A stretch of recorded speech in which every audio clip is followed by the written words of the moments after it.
Les Russes votent dimanche pour le dernier jour d'un scrutin censé maintenir pour 6 années supplémentaires Vladimir Poutine à la tête du Kremlin, alors que des frappes meurtrières et des tentatives d'incursion armée depuis l'Ukraine sur le territoire russe se poursuivent.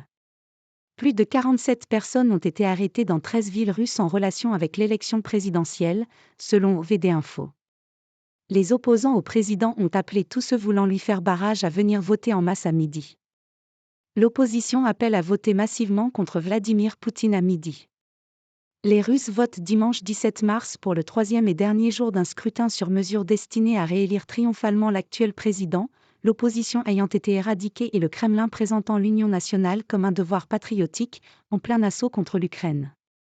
Les détracteurs du président russe aux commandes du pays depuis 24 ans vont néanmoins tenter de se faire entendre, malgré les mises en garde des autorités, en appelant leurs partisans à venir voter en masse à midi, 9h GMT. Selon OVD Info, groupe de surveillance des manifestations, plus de 47 personnes ont été arrêtées dans 13 villes russes dans le cadre de l'élection présidentielle. De premières estimations et les résultats d'un sondage d'un institut étatique, FTSIOM, devraient être connus peu après la fermeture des derniers bureaux de vote à 19h GMT dans l'enclave de Kaliningrad. L'issue du scrutin ne fait aucun doute, l'opposition à Vladimir Poutine ayant été décimée par des années d'une répression qui s'est encore accélérée avec le conflit en Ukraine, toile de fond de ces élections.